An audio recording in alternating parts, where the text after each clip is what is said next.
Una semana más vamos a tener aquí en nuestro país el plebiscito constitucional, donde vamos a decidir si se aprueba o no, ¿cierto?, el nuevo texto propuesto por el Consejo Constitucional. Y en la última semana de campaña han ingresado, y ingresó concretamente la expresidenta Michelle Bachelet a la campaña, no solamente con, digamos, con decir y con la expresión de que ella está por el en contra, sino que además apareciendo en la franja del en contra. Bueno, tuvimos una entrevista hace un par de días con la expresidenta Michelle Bachelet, donde se le preguntó, Iván Núñez, ¿cierto?, le preguntó todo lo que queríamos saber acerca de su postura con la Constitución. Escuchemos. Bueno, primero que nada, les damos la bienvenida a ustedes por estar junto a nosotros esta jornada de día domingo y le damos las gracias a la expresidenta Michelle Bachelet por recibirnos para hablar de tanto tema que está en la contingencia de la presidenta, con además el horizonte del plebiscito aquí, a la vuelta de la esquina. Primero que nada, ¿cómo está? ¿Qué tal? Muy buenos días. Bueno, primero, Presidenta, usted ya manifestó su decisión de voto en este plebiscito y además participa de la campaña, en una campaña que está un poco polarizada. Antes de entrar en los temas más bien específicos, me gustaría que nos diera una mirada de cómo percibe el país frente a esta decisión de plebiscitar nuevamente una propuesta constitucional. Yo percibo una situación que tiene como dos caras, yo diría. Por un lado, un clima altamente polarizado en lo que es los ámbitos más netamente políticos, yo diría. Y por otro lado, una falta de apetito tremendo de la población por este proceso plebiscitario, una sensación de cansancio, de rabia, ¿no? Una sensación de, y vinculada a la primera sensación de, vemos a los políticos, a los parlamentarios, y esto lo digo porque he visto videos que se han hecho a propósito de esto en algunas instituciones, como ICARE y otros, donde la gente lo dice verbalmente. Nos gustaría ver al mundo político, dicen, trabajando por nosotros, por los temas que nos importan, y no peleándose todo el rato sin ser capaces de llegar a acuerdos para mejorar las condiciones en que vivimos. ¿Le gusta, Presidenta, el lenguaje que han tenido las franjas? ¿Le gusta el tono? Porque si uno lo mira con algún cierto desapego, sin involucrarse en alguna de las dos opciones, y lo voy a decir bien coloquialmente, hemos ido al barro muchas veces en la franja, con fake news evidentes de un lado y del otro. ¿Le gusta el tono? ¿No le parece algo preocupante de lo que hay ahí? Yo no estaba involucrada en lo que son ni el diseño, ni los contenidos, ni el lenguaje, ¿no? Desconozco los elementos, por qué se ha decidido usar determinados lenguajes. Lo que yo he visto, yo en algunas que he visto no me ha parecido tan agresivo, en algunos más que en otros, ¿no? A mí lo que me preocupa es que muchas veces algunas de las cosas que se muestran lo que hacen es que confunden a las personas. Porque hacen pensar a las personas que esta propuesta constitucional va a resolver problemas que esta propuesta no va a resolver. Porque no pasa por enunciados genéricos, ¿no es verdad?, las soluciones de temas como la seguridad, por ejemplo, ¿no? Se le llama, por las personas que están a favor, la constitución de la seguridad. Y hay un artículo que dice una cosa súper general, que dice algo así como el Estado garantizará la seguridad de las personas. Y después se supone que va a haber una defensoría de las víctimas, donde se hace una prelación como de delitos de primera categoría y delitos de segunda categoría. Entonces se dice que esta defensoría va a dar defensa gratuita, acceso a la justicia, a las víctimas de 4 elementos nomás: terrorismo, delincuencia, corrupción y ¿cuál es el último ahora? No me acuerdo, pero son... trata de blanca. Pero, por ejemplo, las mujeres, que son víctimas fundamentalmente de violencia intrafamiliar, robo con violencia, violaciones, esos no van a estar incorporados. Entonces, quiero decir que el enunciado suena bonito, pero cuando uno lee el conjunto dice, pero ¿dónde esto se va a garantizar? Pero también hay la creación, por ejemplo, de una fiscalía suprarregional que para momentos como el que vivimos con este embate del crimen organizado es muy importante. Los mismos fiscales lo han dicho. El hecho, Presidenta, de que haya una defensoría de las víctimas para quienes han sido víctimas de delito es un avance, probablemente, toda vez que cuando uno ingresa al sistema judicial, el delincuente sí tiene una defensoría asignada por el Estado. Cuestión que no ocurre con las víctimas, porque la víctima va al Ministerio Público, que no es defensa de la víctima, es persecución del delito. Y no todo el mundo tiene acceso a contratar una defensa privada. Existe en estas instancias, el nombre exacto se me olvidó, que uno puede... La corporación judicial, donde puede tener acceso. Sin embargo, Bueno, el gobierno ya ingresó lo que yo cuestiono es que sea materia constitucional, que eso se puede hacer por una ley perfectamente. De hecho, muchas de estas cosas igual van a tener que mandar leyes para implementarse posteriormente, ¿no? Yo siento que es importante hacerse cargo de las víctimas, sí, pero que no podemos estar diciendo este delito es menos grave que el otro, ¿no? Porque todos son delitos graves que requieren ser asumidos y entregado todo el apoyo a las víctimas. Ya. O sea, ¿usted descartaría esta mirada o más bien pone una distancia de esta mirada que dice que esta es una propuesta constitucional, hija de su tiempo, como han dicho los expertos, pero que da una respuesta al tema de inseguridad que hoy día vive la población? Yo creo que no la da. No hay los instrumentos ahí que permitan eso. Por ejemplo, habla de una policía fronteriza, nadie entiende de qué manera, de quién depende, cómo funciona, nada. Pero al hablar de eso no lo deja también después obligado al legislador a implementarlo, que en el fondo las constituciones también tienen que ser habilitantes para que la ley después implemente esto. Y después las leyes a través de los reglamentos. Claro, pero lo que pasa es que yo no sé si hay experiencia de policía fronteriza en el mundo. La experiencia que yo conozco de las policías es que lo más importante es que haya un solo cuerpo, o digamos dos, pero me refiero, más que... La Policía de Frontera de Estados Unidos, que funciona. Claro, y funciona, pero en otras partes no tienes policía de frontera, y es las propias policías las que... En Chile son los carabineros que están en la frontera los que hacen esas tareas, ¿no es verdad? O sea, habría que mirar si vale la pena, pero además hay que definirla con más prioridad. Pero la pregunta es, de nuevo, ¿es de rango constitucional?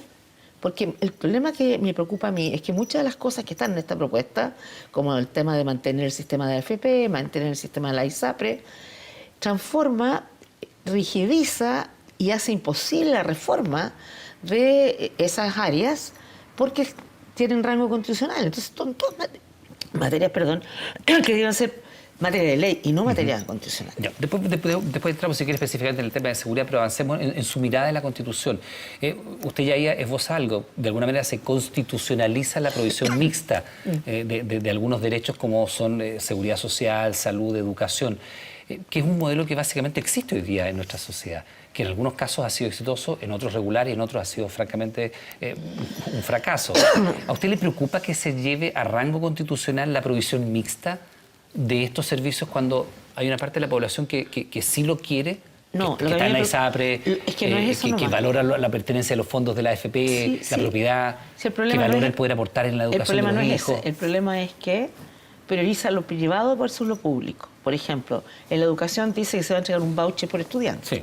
No se van a entregar recursos al colegio. Claro, no se habla de voucher, pero es una asignación al estudiante. Sí, se le llama voucher. Sí. Y no como hoy día, que es financiamiento basal para que los colegios puedan funcionar, digamos, y que puedan hacerse cargo de un montón de otras cosas. Pero además establece ciertos criterios de calidad, de no sé qué, no sé cuánto, que claramente en muchos casos lo cumplen más los colegios privados que los colegios públicos. Entonces, el riesgo es que uno le hace al Estado pagar todo aquello y dejar en desmedro lo que hoy día tiene que ser mejorado, que es la educación pública, ¿no?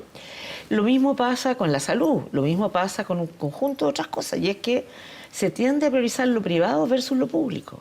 Y la gran mayoría, en términos de los recursos, se dicen cosas que suenan súper bien y que yo no podría estar más de acuerdo en abstracto con eso, como acceso universal a la cuna pagado por el Estado. O sea, primero los empleadores que hoy día, por ley, con más de 20 mujeres trabajadoras, tienen la obligación de garantizar, eso se acaba y pasa todo al Estado.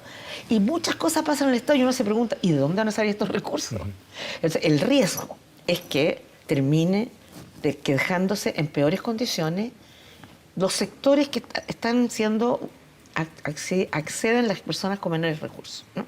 Entonces, esos son los peligros que tiene que las interpretaciones hagan que finalmente, porque además hay un conjunto de otras normas que debilita el Estado. Aquí de nuevo, el tema de seguridad, se dice el Estado tiene que cumplir, pero cuando uno mira toda la normativa, y es que eso es lo importante, leer toda la normativa, al Estado se le quitan atribuciones, se le quitan dinero, recursos, porque por ejemplo el terminar con las contribuciones que paga un porcentaje menor de la población, o sea, la persona con bajos recursos no va a pagar y no ha pagado ni va a pagar. El 70% no paga. Claro, 70% no paga. Esas contribuciones van en su gran mayoría al Fondo Común Municipal. Y hay comunas en Chile que el 90% de su ingreso del Fondo Común Municipal. Entonces, ¿qué pasa?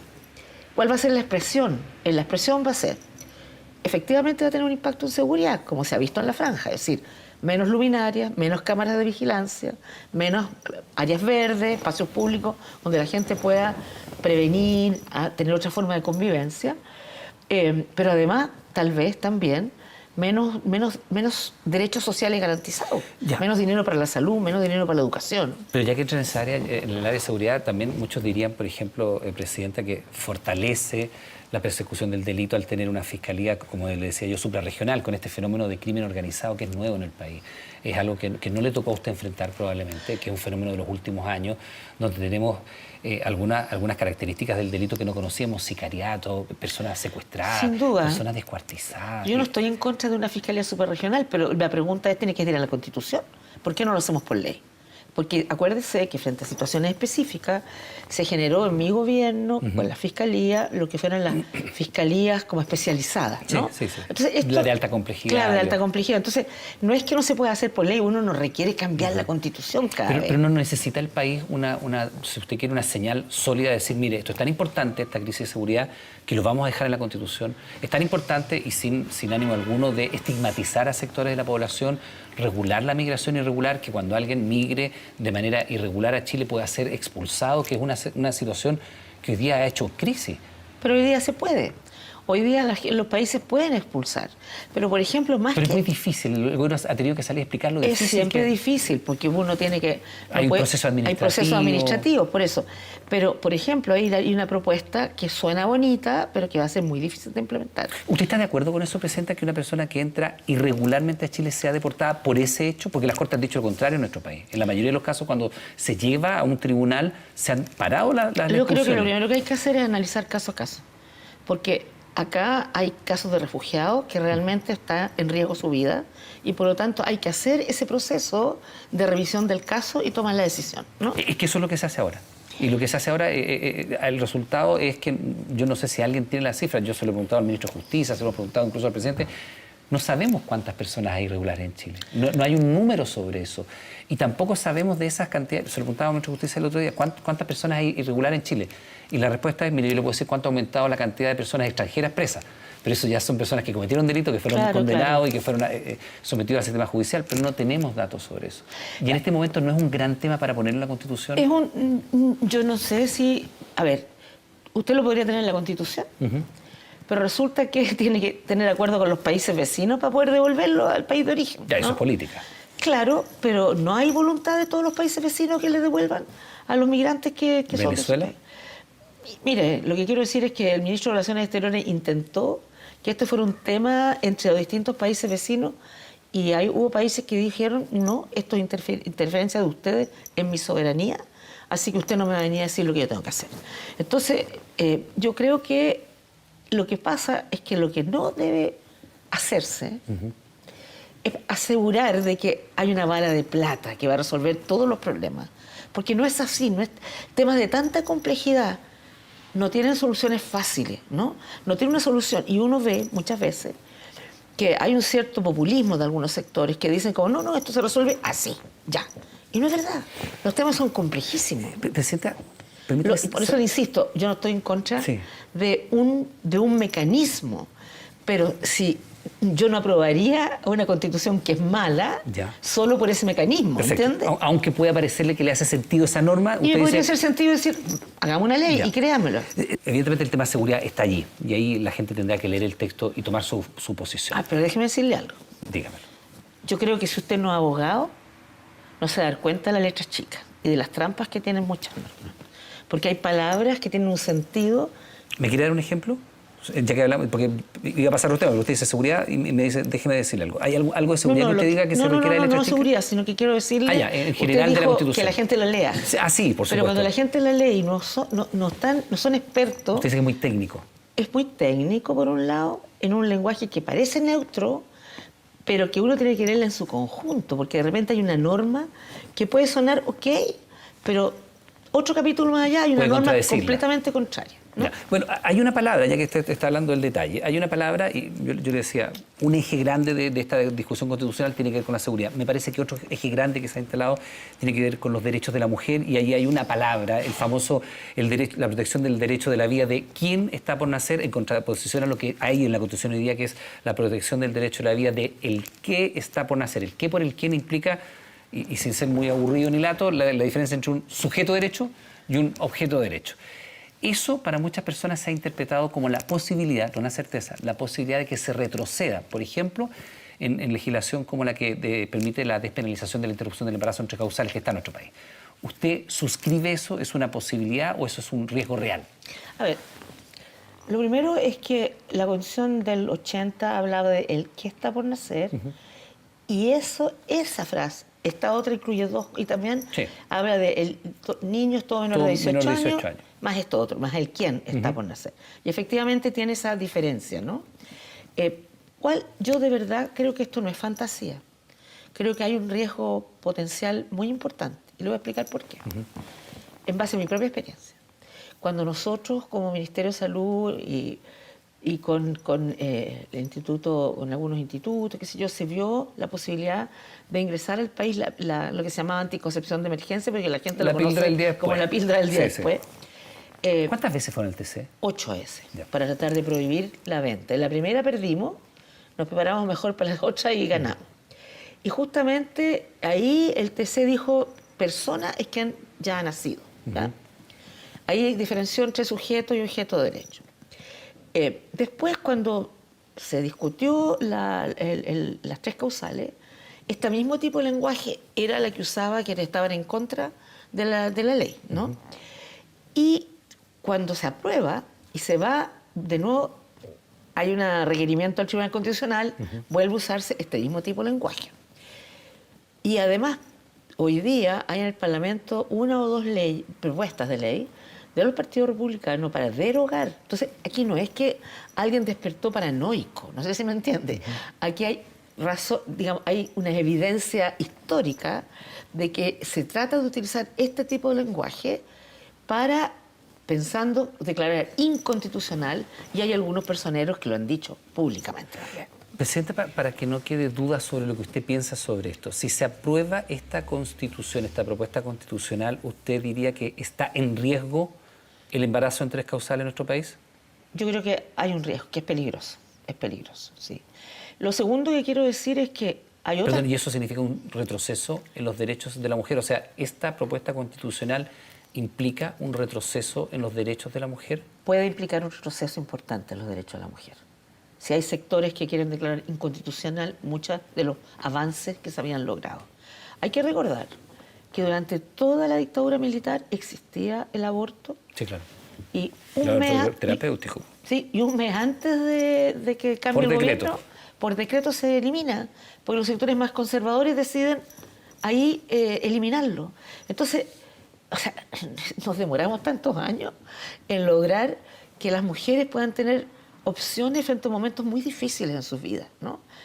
Yo soy una convencida de que el Estado no puede imponer ningún método a una mujer, pero sí tiene que darle opciones, un menú de opciones, porque las mujeres somos distintas, tenemos distintas situaciones. Hay gente que está en condiciones, ¿no es verdad?, de apechugar con una situación X, y hay otras que no. Entonces, yo creo que es súper complejo, porque habitualmente de nuevo golpea a las mujeres más vulnerables, a las mujeres con menos recursos o con menos información. Pero hay otras cosas que golpean a las mujeres. Y yo he escuchado propaganda de quienes están a favor diciendo que esta propuesta va a garantizar igualdad salarial. Que el que se lea la Constitución va a ver que en ningún momento se usa la palabra igualdad salarial. La propuesta, digamos. El anteproyecto de los expertos sí hablaba derechamente de igualdad salarial. Eso se sacó. Se sacó y se cambió por la frase se prohíbe discriminación arbitraria. Pero ¿qué significa eso? Nadie sabe, ¿no? Y por lo tanto... Eso es lo que está diciendo Elena Matei. Ella está diciendo, sí, ella dijo que aseguraba igualdad salarial. Pero yo insisto, en la Constitución... ¿Y eso no es así en esta propuesta? No, pues. Habla de prohibición a discriminación arbitraria. Punto. Presidenta, si uno mira... Y el otro, perdón, es participación política de las mujeres. Sí. Porque se disminuye, digamos... Hay una ley que yo saqué que fijaba un equilibrio entre hombres y mujeres. Lo que logramos en ese momento era 60-40, que nadie pasara más de 60 y 40. Pero eso fue un piso mínimo. Al constitucionalizarlo, convierte en un techo. Es decir, si uno dijera, mira, yo aspiro a que en todos estos derechos vayan en crecimiento y por lo tanto la Constitución tiene que ser habilitante para que se pueda seguir mejorando los derechos, pero no poner un techo. ¿Esta propuesta, en sus palabras, entonces, estanca la posibilidad de que más mujeres sigan participando en la política? La propuesta plantea que tiene que haber un balance equilibrado para 2 elecciones posteriores a la aprobación de esta Constitución y después nada. O sea, ¿es un estancamiento? O sea, primero termina con la paridad de entrada y salida que el Consejo y la Asamblea tuvieron. Entonces, eso llama mucho la atención, porque hemos tenido paridad y ha resultado en el sentido que se ha podido funcionar. Entonces, ¿por qué ahora volver a lo máximo que yo logré obtener? Yo quería 50 y 50, pero además dejarlo en la Constitución, porque si tú lo dejas en la Constitución, efectivamente, y en las condiciones que aparece en la Constitución, es un retroceso para la participación de las mujeres. Presidenta, hace no poco, quienes hoy día están en el gobierno y eran oposición hablaban de la Constitución que nos rige como la Constitución de los 4 generales, hace no muy poco tiempo. ¿La Constitución que tenemos hoy día es mejor o es peor que esta propuesta? La Constitución que tenemos hoy día no es la Constitución del 80. Pero por eso le digo yo el contexto de que hasta hace poco el presidente Boric hablaba de la Constitución de los 4 generales. Sí, no, pero lo que estoy diciendo es que la que tenemos hoy día, pues el presidente Lago hizo una serie de reformas, ¿no es verdad? Sí, es modificada, se modificaron lo que se pudo, ¿no? Y terminaron con los senadores vitalicios, con un montón... Sí, el Consejo de Seguridad Nacional, con todos esos elementos, ¿no? la remoción de los Entonces no es lo jefes. mismo, primera cosa. No es la Constitución de Pinochet. No es la Constitución de los 4 generales. No es la misma, no es la misma. Se mantienen una cantidad de elementos que vienen de la Constitución del 80, ¿no? Pero, por ejemplo, el quién y el qué, bueno, en la de 80 dice qué, ahora esta propuesta dice quién. A ver, yo no sé si elegir entre lo malo y lo peor, o sea... Pero que hay que elegir.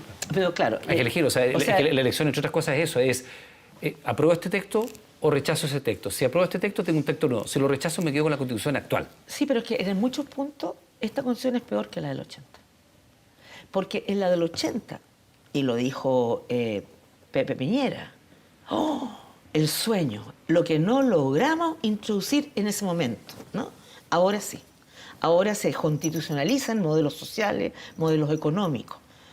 Y eso hace que esta sea peor, pues, porque lo que tiene que haber en una constitución es que sea un acuerdo que permita que distintas perspectivas en un país puedan, a través de un debate, a través del trabajo legislativo, ¿no es verdad?, generar leyes que irán en una dirección o en otra, pero no puede ser una constitución que solo lleve las cosas hacia un modelo como este, conservador, que le da a la empresa y a lo privado prioridad por sobre lo público, que debilita el Estado. Y mire, la gente requiere Estado cuando la gente pide más justicia. El Estado no es perfecto, hay que mejorarlo, sí, eso sin duda, ¿no es verdad? Pero se le quitan muchas garantías, no tiene poder fiscalizador. O sea, el SENAC, que ya es, dicen algunos, un tigre sin dientes, queda sin ninguna posibilidad de dientes, ¿no? Y creo que es súper grave. ¿Ya le hablé de la objeción de conciencia o no le hablé? Sí, no me ha hablado de la objeción, pero es un tema que es bien polémico porque permite la posibilidad de la objeción de conciencia institucional. No quedó, parece ser así, en el proyecto, pero lo que se dijo en la discusión es que en una próxima ley, porque todo esto tiene que ir por ley, es habilitante, lo incluiría, ¿no? Y el problema es que las personas pueden tener objeción de conciencia, pero no las instituciones. Y tiene el riesgo, por ejemplo, objeción, porque es amplia. O sea, en Chile había objeción de conciencia primero, más o menos para el tema de... Y en otras partes, como en Alemania, el servicio militar obligatorio, o el uso de armas, ¿no es verdad? Ya. Y acá el Tribunal Constitucional incluyó lo relativo a la objeción de conciencia en las 3 causales, ¿no es verdad? Pero decía que son los médicos los que pueden... Las personas, y no la institución, hospital, por ejemplo. Y que sí, en el caso de que todos estuvieran objetores de conciencia, esa institución tenía que garantizar la derivación a un lugar donde sí se pudiera hacer. Bueno, entonces, digo eso porque protegía de alguna manera a las personas. Pero tiene otro riesgo. Imagínense que hay objetores de conciencia que consideran un colegio. Que considera que una chiquilla que se embaraza tiene que irse al colegio y no puede terminar sus estudios. o que considere que o hijos de padres separados no pueden estar, o hijos de madres solteras no pueden estar. O sea, Presidenta, perdón, en muchos colegios, sobre todo en algunos de los colegios más caros y privados, eso de hecho puede ocurrir. puede ocurrir... Donde efectivamente se selecciona no por solamente la capacidad de pago, sino que por la condición socioeconómica y, si usted quiere, cultural y muchas veces hasta religiosa. Es una realidad que está. Puede que ocurra y es malo usted que ocurra. Pero a lo mejor usted puede tener la plata para ir a pagar un colegio X, pero no necesariamente lo van a recibir porque tenga el dinero para pagarlo. Es cierto, pero otra cosa es que usted amplíe la posibilidad de objeción de conciencia a elementos, por razones religiosas, digamos, a elementos que pueden ser muy dañinos para la gente, sobre todo, de nuevo, la gente más vulnerable. Presidenta, si es que las encuestas no se equivocan, cuestión que es difícil de señalar hoy día, si las encuestas no se equivocan, el próximo domingo probablemente la opción en contra debiera imponerse. Puede ser estrecho o no, pero las encuestas en términos generales han dicho aquello. Si eso se materializa, independiente del resultado, si gana el a favor o el en contra, ¿se cierra el tema constitucional en nuestro país? ¿Usted cree que esto hay que dejarlo stand-by, se gane con esta propuesta, se pierda con esta propuesta, se acaba esta discusión? Yo creo que tiene que cerrarse. Yo creo que no hay ni el apetito ciudadano para otro proceso, ni los tiempos políticos para otro proceso, y porque además este proceso tuvo el mismo error del anterior, y es que en vez de buscar los puntos de acuerdo, los puntos comunes, decidieron imponer una cierta mirada sobre la Constitución. Ya, ahora le pido otra reflexión. Puede haber ocurrido, imagínense que pasa esto, que gane la opción en contra, que es la que usted además está apoyando públicamente. Va a pasar que después de 4 años del estallido social nos vamos a haber dado una vuelta completa en 360 grados con 2 propuestas y eventualmente llegar al mismo punto de inicio, donde las demandas ciudadanas, usted recordará, en octubre del 2019 tenían que ver con salud, educación, pensiones. No había gente con un lienzo diciendo que era una constitución nueva en términos generales. ¿Se equivocó la clase política al tratar de canalizar con esta respuesta esas demandas ciudadanas? Yo primero quisiera recordarle, Iván, que esta es la tercera, porque yo usted mandó hice una propuesta al que final de su lamentablemente el gobierno del presidente Piñera congeló. Claro, la mandó al final, pero sí la presentó. No, yo la mandé, pero ellos lo pusieron, como se dice en el Parlamento, en el freezer, en el congelador. Por eso usted la mandó al final de su gobierno. Porque trabajamos con la gente, claro. Fue un proceso, ¿no? Sí. Pero tenía el sentido de la gente participó directamente. La consulta ciudadana. No solamente eligió representantes, participaron ellos, y era una propuesta mucho menos ambiciosa que la que perdió cuando ganó el rechazo, pero que buscaba justamente ser una constitución que a todos pudiera dejarlos tranquilos. Yo creo que lo que yo aspiraría es que gane quien gane, ¿no es verdad? Tengamos altura de mira y que veamos de qué manera podemos hacer aquello que lamentablemente esta propuesta no hace, porque esta propuesta nos divide y nos perjudica. Que podamos mirar cómo nos reencontramos como país. Porque continuar con este crimen polarizado, con este clima polarizado, hace que no estemos dando respuesta como sociedad, como democracia, a los problemas de la gente. Ya, Presidenta, no nos queda mucho tiempo, pero no puedo dejar de preguntarle por algo de contingencia. El subsecretario Monsalve hacía una reflexión a comienzo de esta semana a propósito de lo difícil que es para los sectores de la izquierda, de la cual usted representa, por supuesto, tener dentro como de su cultura política el atributo de la seguridad. Porque si uno piensa en la izquierda, uno puede pensar en derechos sociales, en igualdad, en inclusión. No quiero hacer caricaturas, pero en general uno podría pensar que ahí están las fortalezas de la izquierda, y si uno pensara en la fortaleza de la derecha, crecimiento económico, seguridad. Y que a este gobierno y a la izquierda en general en nuestro país le ha costado mucho incorporar esta variable de la seguridad, que hoy día puede ser probablemente la principal demanda ciudadana dentro de las políticas públicas. Primero, ¿usted comparte el diagnóstico o no? Primero quiero decirle que para mí el crecimiento económico es clave, porque eso implica empleo, ¿no es verdad? Desarrollo, innovación. Pero la seguridad. La seguridad para mí es un derecho humano. Es un derecho humano. ¿Y a la izquierda le cuesta asumir eso? Lo que pasa es que yo creo que por la historia política de Chile, a veces la gente piensa que las tareas de orden y seguridad son sinónimos de represión, ¿no? Y genera en el mundo que fue reprimido durante la dictadura una cierta, yo diría, dificultad para asumirlo. Sin embargo, yo diría que eso en abstracto, ¿no? Tal vez nosotros cuando íbamos y dábamos equipamiento para los carabineros y para la policía de investigaciones, cuando inauguramos comisaría, yo personalmente decía que, bueno, que el orden público es muy importante, la seguridad. En lo que yo podría decir que hoy día uno ve que es más difícil, es que lo que sí creo que la mayoría de nosotros pensábamos, que si uno a un niño le da buena educación, en sala cuna, jardín infantil, colegio. Es decir, si un niño ve que tiene oportunidades de futuro o que le aseguramos buen trato, etcétera, ese niño no se va a ir, o ese joven, en la dirección incorrecta. Y lamentablemente yo creo que dada la situación en muchos, y tampoco quiero estigmatizar a nadie, pero en muchos barrios donde efectivamente hay narcotráfico, donde a los niños desde chiquititos los toman como soldados de la droga, sí, claro, no es tan fácil. O sea, no basta con eso y se requiere otras medidas. Ahora, mi impresión es que puede ser cierto la evaluación que hace el subsecretario Monsalve como una autocrítica al mundo de la izquierda, ¿no es verdad? Lo que es cierto es que yo diría que la ministra y el subsecretario de Interior y de Prevención del Delito, la verdad que se han tomado muy en serio la tarea. Cuando llegaron al gobierno se encontraron con policías sumamente mal equipadas, ¿no es verdad? Escuchaba yo decir otro día al subsecretario de Prevención del Delito que el 50% de los vehículos de Carabineros estaban dados de baja. Entonces, aquí no hubo problemas que hubo mucho tiempo y nadie quiso ingresar a Carabineros de Chile. Entonces, la verdad es que esto no es algo que con una medida se resuelva. Y una de las preocupaciones que yo tengo es que hay algunos que dicen, que hablan de una manera muy sencilla y muy convincente, como que esto es muy fácil. Y la gente es cansada, lo cree.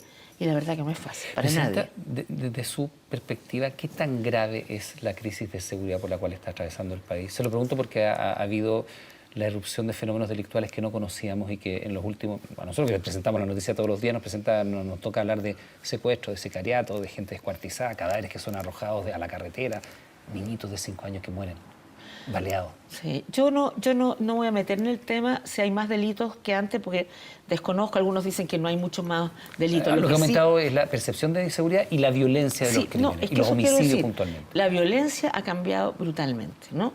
Nosotros no estábamos acostumbrados a sicariato. Si es que hubo algún secuestro, a lo mejor fue un incidente, ¿no es verdad? Y la violencia tremenda. O sea, a la gente le podían robar el celular, la zapatilla, el reloj a los chiquillos que iban al colegio, pero jamás cortarle la garganta a alguien o apuñalarlo para robarle un celular. O sea, eso ha sido, y eso me parece dramático. Y yo creo que el problema de seguridad es un problema real y que tenemos que hacer todo lo posible, todos juntos, para resolver este problema y no politizarlo como lo he estado viendo. No buscar mirar al otro. O sea, yo creo que en ese sentido tenemos que tratar de decir, mira, este es un problema de todos y todos tenemos que empujar y mirar cómo ayudamos para esto. ¿Nos alcanza un bonus track, Presidenta? Sí, nos alcanza uno. ¿Usted está retirada de la política de primera línea? ¿Para todo evento y en cualquier circunstancia? Sí. Yo se lo pregunté hace 3 o 4 años en Suiza, me dijo que no volvería a la vida pública de ninguna manera y la veo la vi en la campaña anterior y la veo en esta campaña participando activamente como en función de una, opción. Pero la pregunta va más allá. ¿Usted no sería candidata en ninguna circunstancia nuevamente a la presidencia de la República? Yo espero que en los 2 años que vienen aparezcan nuevos liderazgos, porque yo creo en la democracia como la necesidad de buscar nuevos liderazgos. ¿Y si eso no creo ocurriera? Que es un fracaso de la política cuando eso no sucede. ¿Y si eso no ocurriera? No me voy a poner en ese escenario porque yo espero y confío que tengamos personas con la capacidad, la competencia y que sean reconocidas por la ciudadanía como personas que puedan, del mundo que yo represento, digamos, ley progresista, que puedan ser personas que la ciudadanía confíe, que puedan ser buenas o buenos presidentes de la República. Expresidenta Michelle Bachelet, le quiero dar las gracias por estos minutos. Gracias. Que esté muy bien.